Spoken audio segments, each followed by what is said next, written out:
오늘 말씀의 시작을 보시면은 특정한 어느 한 날을 딱 지정하고 말씀이 시작이 됩니다.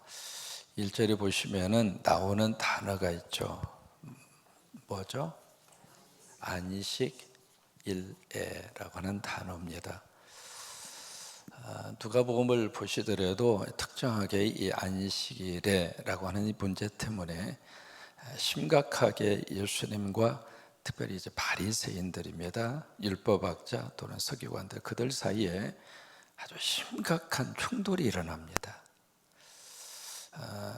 이것은 단순한 의견의 불일치로 나타나는 현상이 아니라 어떤 면에서 이제 말씀을 좀 읽어가면서 그걸 느끼게 되는데, 이 안식일에 특별히 이 문제로 인해서 예수님이 적극적으로 또는 의도성을 가지고 이 문제를 예수님이 문제화하고 있습니다. 이제 그런 일들이 지금 누가복음 속에 지금 네 번째거든요. 가장 첫 번째 등장하는 것이 누가복음 6장입니다. 혹시 기억할지 모르겠습니다. 안식일에 밀밭 사이를 이렇게 지나가다가 기억나셔요? 제자들이 밀 이삭을 잘라서 손으로 팍 비벼서 먹습니다. 그 일을 언제 했는가? 안식일에 합니다. 그 다음에 누가복음 6장에서 또 하나의 사건이 바로 이어서 기록이 되어져 있는데, 안식일의 회당에 손 마른 사람이 참석을 합니다. 손이 말랐다, 그 얘기는 손이 중풍이 걸렸다 그 말이죠. 근데 그 사람을 그 안식일의 회당에서 고쳐줍니다. 그게 이제 두 번째 누가복음에 기록이 된 안식일의 사건이고, 그 다음에 세 번째 안식일에 누가복음 13장이죠. 기억나셔요? 귀신 들려서 몇 년 동안 발음을 너무 세게 하시면 곤란합니다. 18태 동안 완전히 몸이 트위스트가 돼서 구부러져서 고개조차도 들 수 없을 정도로 이제 그런 한 여인을 바로 안식일에 예수님이 고쳐줍니다. 이 모든 사건들이 언제 일어났느냐면 안식일에 일어납니다.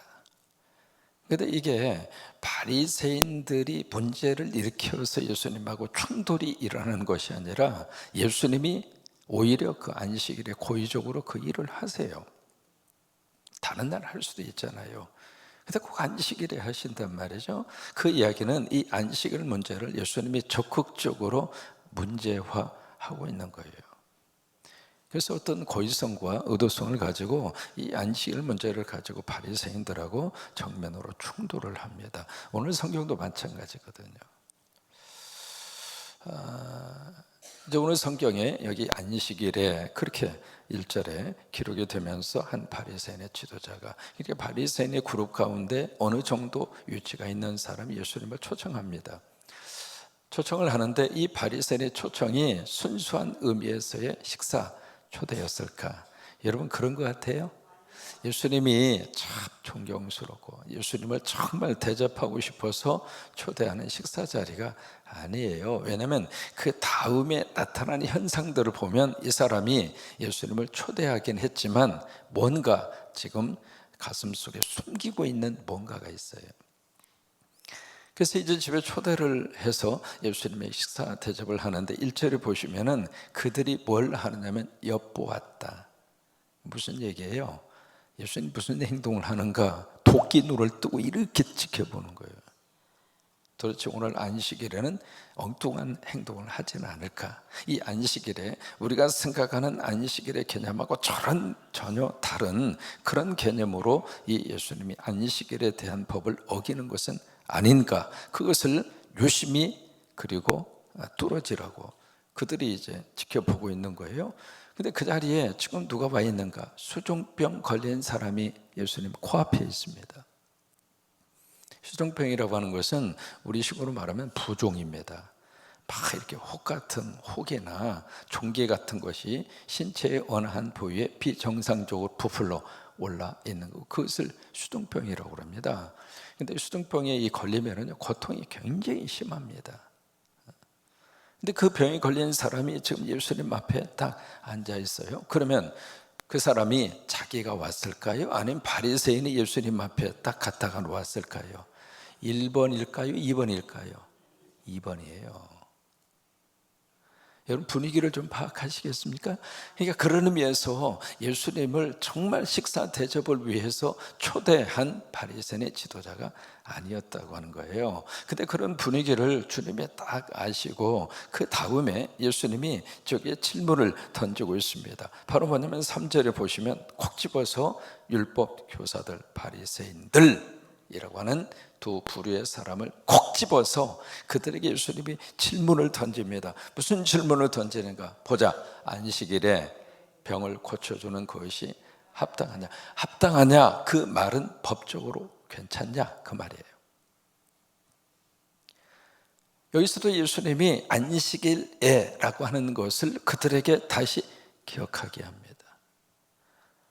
지금 병 걸려서 너무 고통 속에 있는 사람 치료해 주는 것을 그것을 가지고 합당하냐 합당하지 않느냐 묻는 것 자체가 사실 말이 아니잖아요. 근데 지금 병이 걸려서 너무 고통당하고 있는 사람인데 그 사람 낫는 게 맞아? 틀려? 그렇게 묻는 것 자체가 사실은 어폐가 있잖아요. 근데 그 앞에 안식일에라고 하는 것을 예수님이 강조하시면서 오케이? 너희들이 생각하는 안식일과 내가 생각하는 안식일의 개념이 다르다 이거예요. 그래서 안식일에 이 사람의 병을 고쳐주는 것이 법적으로 합당하냐 옳은 거냐 그렇게 이제 물어요. 물으니까 4절에 보시면 그들이 뭘 해요? 잠잠합니다. 이게 이럴 수도 없고 저럴 수도 없고 그런 상황이에요. 왜냐하면 이 사람의 질병을 보면 누구든지 치유받고 그리고 병에서 자유함을 얻고 고침받는 것이 당연하죠. 근데 자기들이 생각하는 이 일에 대한 개념으로 봐서는 안식일에는 일하면 안 되는데, 그러니까 두 가지 것이 이 율법 교사들과 바리새인들의 머릿속에서 지금 충돌하고 있는 거예요. 그러니까 말을 못하는 거죠. 그러니까 예수님이 그렇게 질문을 딱 던진 다음에 그 사람을 데려다가 고쳐 보내십니다. 보란 듯이 그들 앞에서 수dun병 걸린 사람을 데려다가 고쳐서 집으로 보냅니다.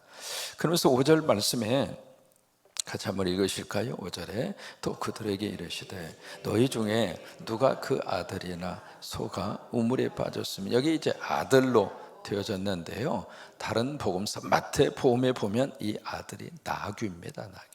그러니까 나귀라고 해도 되고 아들이라고 해도 되고 뭐 그건 별 상관이 없습니다. 그러니까 여기서는 이제 아들이라 그렇게 나오는데, 아들이나 소가 우물에 빠졌으면, 자 보세요, 여기 아들과 소가 누구 거예요? 잘 생각해 보세요. 우물에 빠지긴 빠졌어요. 빠졌는데 이 자식이 남의 자식입니까? 자기 자식입니까? 내 자식이라 이 말이에요.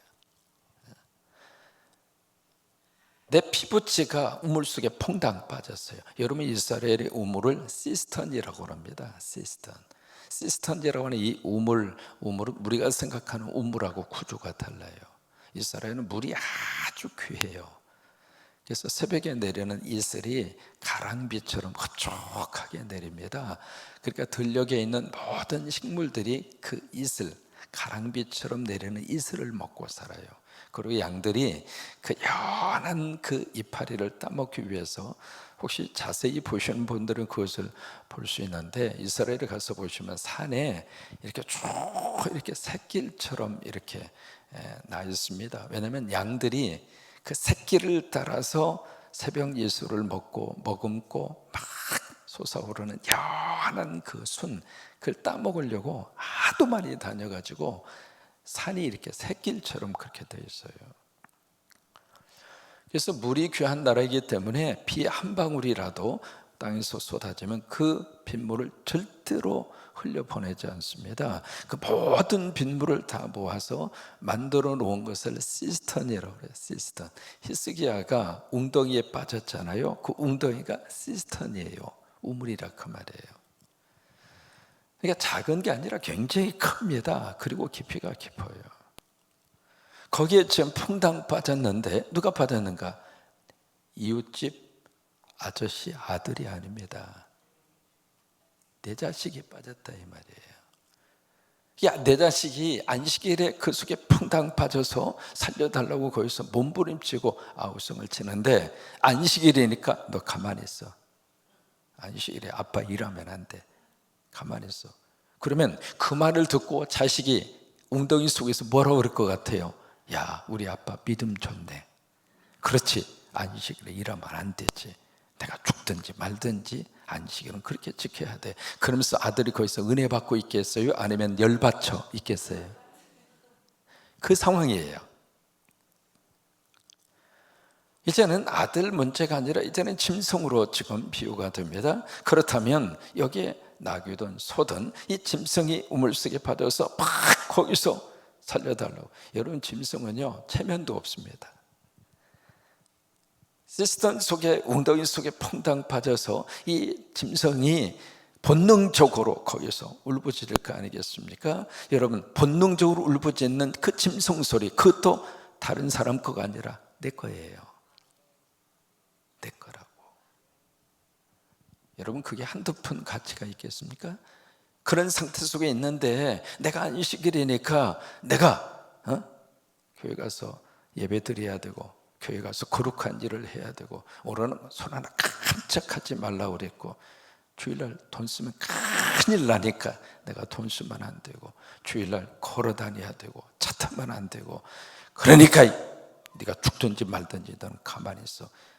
그게 안식일을 잘 지키는 거냐 이 말이에요. 그게 주일을 잘 지키는 거냐 이 말이에요. 이해가 되셨어요?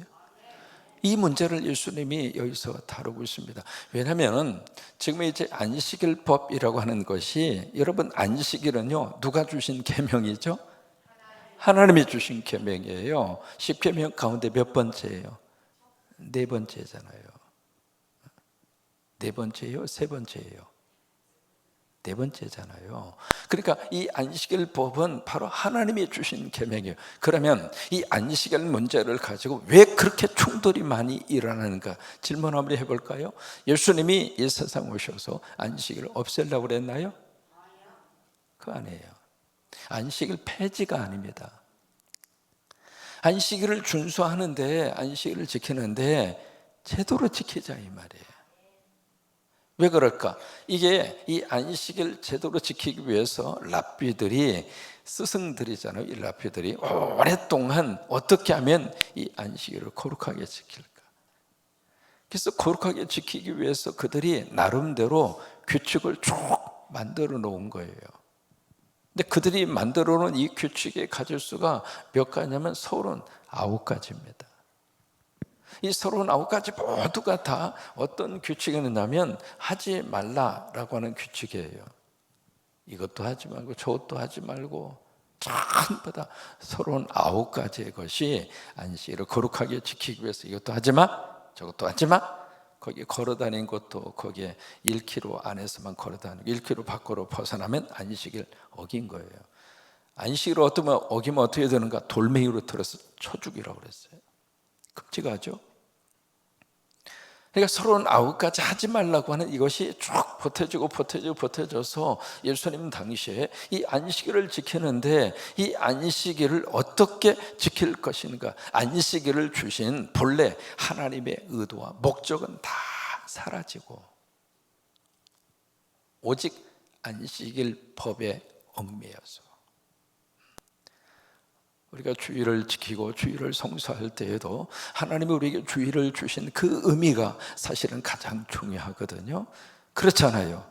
왜 우리에게 주일을 주셨는가? 왜 주일날 예배를 하라고 하시는가? 왜냐하면 이 안식일이 초대교회로부터 주일로 예배의 시간이 바뀌어졌어요.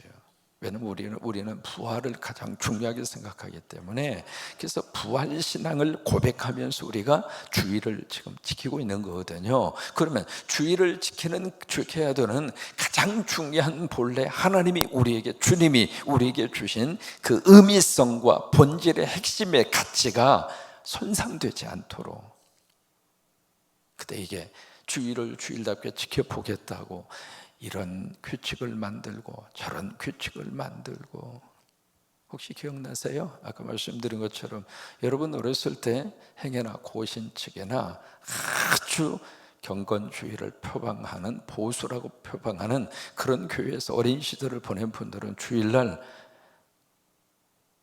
뭐 사 먹으면 안 됩니다. 큰일 납니다. 혹시 그런 데서 신앙생활 하신 분 계세요? 지금은요? 그때는 왜 못 사 먹고 지금은 왜 사 먹어요? 이게 차 타고 어디 다니면 안 됩니다. 그래서 주일 지키기 위해서 토요일 날 먼저 와서 계신 거예요. 왜?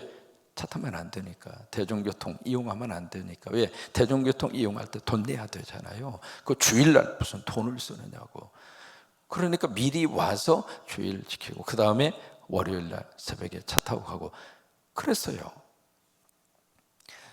그러니까 이런 규칙들이 왜 생겨나게 됐는가? 사실 안식일을 잘 지키고 싶어서 본래는 그것 때문에 그렇게 만들었는데 이게 세월이 지나면서 오랫동안의 관습과 습관과 이것이 나름대로의 전통이 되면서 본래 안식일을 통해서 주시고자 했던 하나님의 거룩한 의미성이 다 사라져버린 거예요. 그러니까 이게 빈 껍질만 남은 거예요. 내용은 다 사라지고 본질은 다 사라지고 그냥 껍질만 남은 거예요. 그래서 예수님이 이 안식일 문제를 의도적으로 지금 깨고 있는 거예요. 여러분, 안식일 문제를 깬다는 이야기는요, 유대 전통, 유대교를 정면으로 도전하는 거예요. 그 위험을 감수하고서도 주님은 안식일에 의도적으로 이런 사역들을 의도적으로 그렇게 하고 있는 거예요.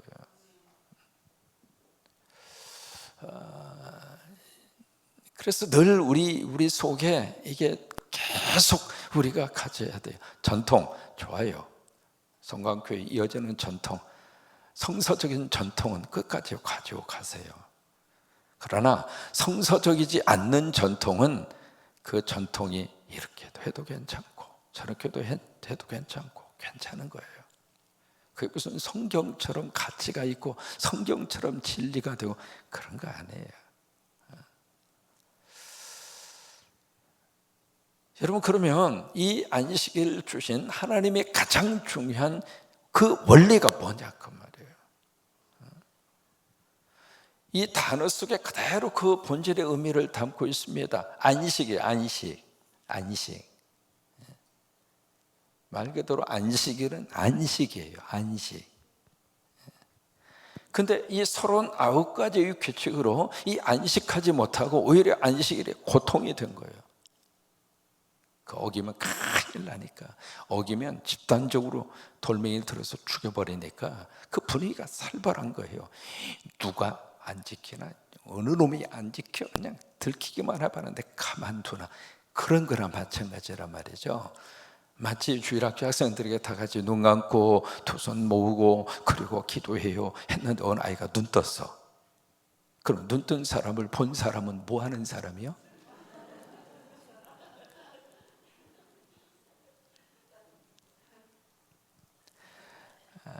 지난주에 우리 영아부하고 그 다음에 그 유치부하고 함께 예배 드릴 때 그 아이가 그 기도했잖아요.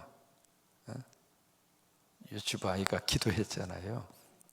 기도하는데 얼마나 기도가 은혜스러운지, 목사님이 무슨 설교 하시는데 귀를 쫑긋쫑긋 세우고, 그러니까 이렇게 보니까 기도하는데 다 웃어. 웃는 모습을 나도 봤거든. 그러면 그 모습을 본 나는 뭐 했냐고. 근데 이게 기도 시간에요, 그때 하나 느낀 게 있어요. 기도하면서도 웃을 수 있구나. 너무 행복했어요. 그리고 기도 끝난 다음에 아멘 하고 박수를 치더라고. 우리 교회에서요, 기도 끝나고 아멘하고 박수 친 것은 그 친구가 유일합니다. 근데 은혜가 되는 거예요. 야, 그렇구나. 기도 끝나고도 박수 칠 수 있구나. 박수 못 치라는 법이 어디가 있어요?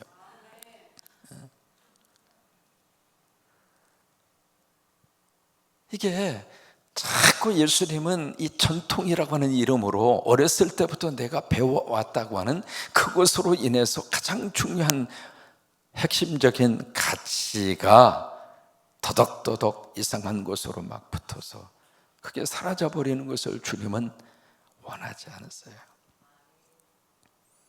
어느 한 절벽에 하도 많은 사람들이 거기 와서 투신 자살을 해요. 그래서 안 되겠다 싶어서 거기에 구조대를 파견한 거예요. 파견을 해서 거기 행여라도 그런 마음을 먹는 사람이나 투신 자살하는 사람을 구조하기 위해서 구조대가 이제 파견이 되니까 효과가 있었죠. 그런데 이 사람들이 다 하다 보니까 그냥 아무것도 없이 거기에 근무 환경이 너무 열악해요. 그래서 안 되겠다 싶어서 이 근무 환경을 잘 만들어 주기 위해서 거기에 이제 집을 하나 짓고 그런 거예요. 딱 들어가니까 참 편하죠. 감시하기도 쉽고 날씨가 추워도 더워도 보호가 되고.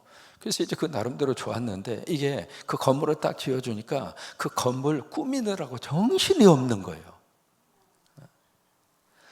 이쪽에다 창문 내다가 이쪽에다 창문 내다가 건물을 꾸미느라고 정신없이 바쁘다 보니까 누가 뛰어내려서 죽는지 마는지 상관이 없는 거예요. 그러면 그 사람이 왜 거기에 와 있어야 하는지 그것이 목적이 사라져버린 거예요. 안식일이 그렇게 됐다 이 말이에요. 그러면서 이 안식일은 말 그대로 안식하는 날이 되어야 한다 그거예요. 이 안식이라고 하는 말은 두 가지 의미를 가져요. 첫째로 스탑, 멈춰라 그 말이에요. 그게 안식이에요. 적어도 일주일에 한 번은 좀 멈춰라. 정신없이 주일날도 그냥 물론 그래요. 우리 삶이 그래요.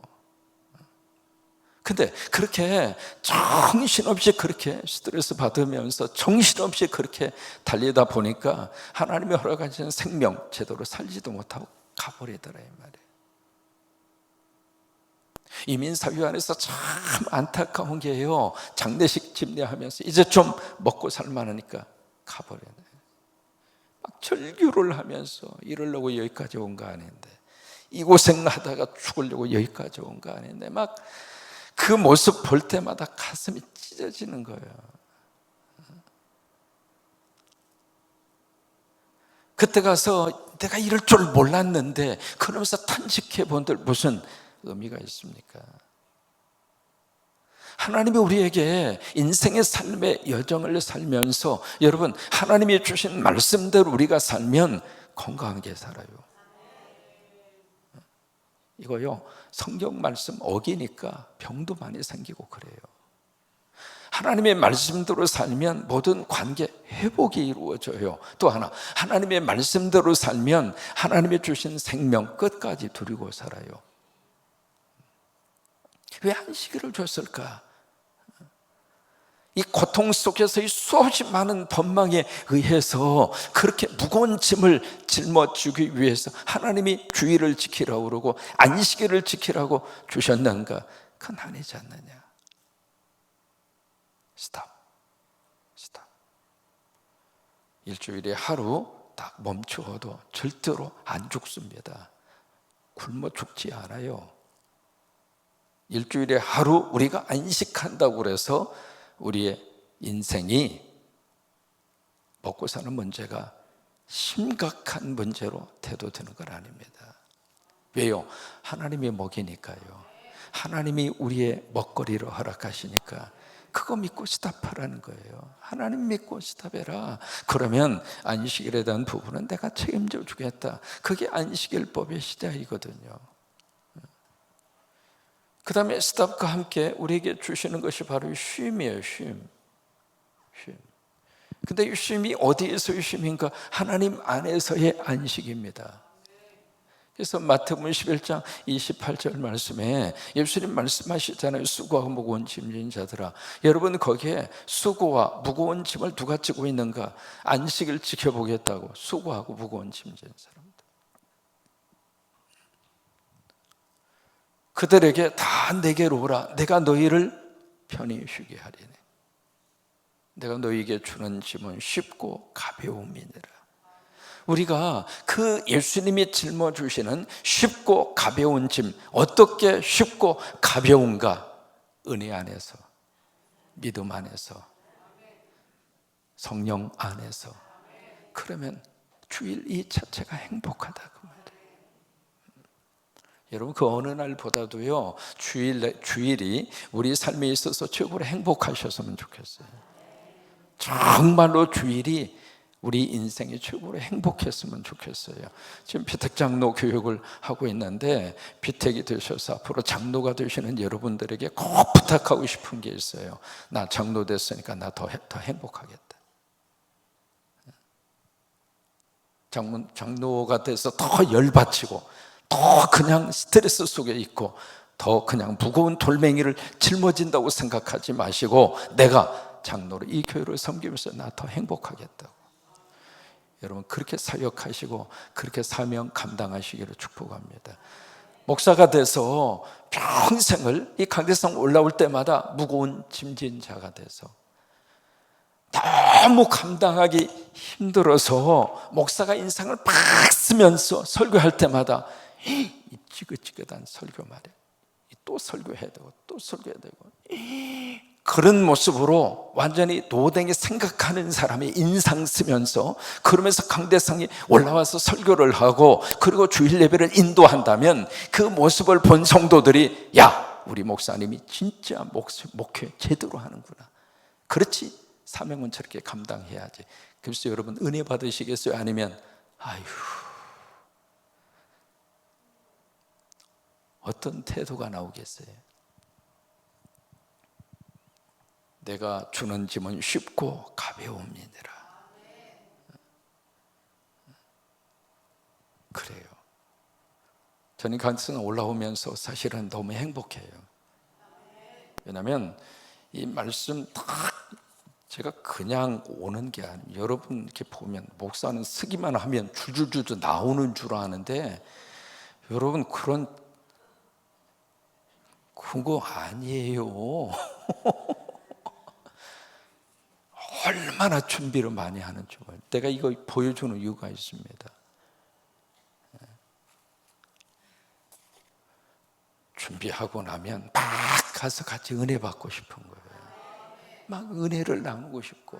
그래서 우리 성도들이 주일의 의미를 제대로 파악해서 주일날 행복하고, 주일날 그냥 자유함이 있고, 주일날 정말 하나님 안에서 그 놀라운 인생의 축복의 축제의 현장을 우리가 맛보면서, 바로 그거예요. 앞으로 주일을 성수할 때 예수님께서 이 안식일 문제를 통해서 안식일의 본질의 의미를 가르쳐 주시고 깨우쳐 주신 것처럼, 주일날 하나님과의 관계 속에서 기쁘고 행복하고, 그런 주일, 그런 예배가 계속 이루어져서 드리다가 진짜 영원한 즐거움의 안식, 천국 가는 거예요. 아멘. 같이 우리 찬송하시겠습니다.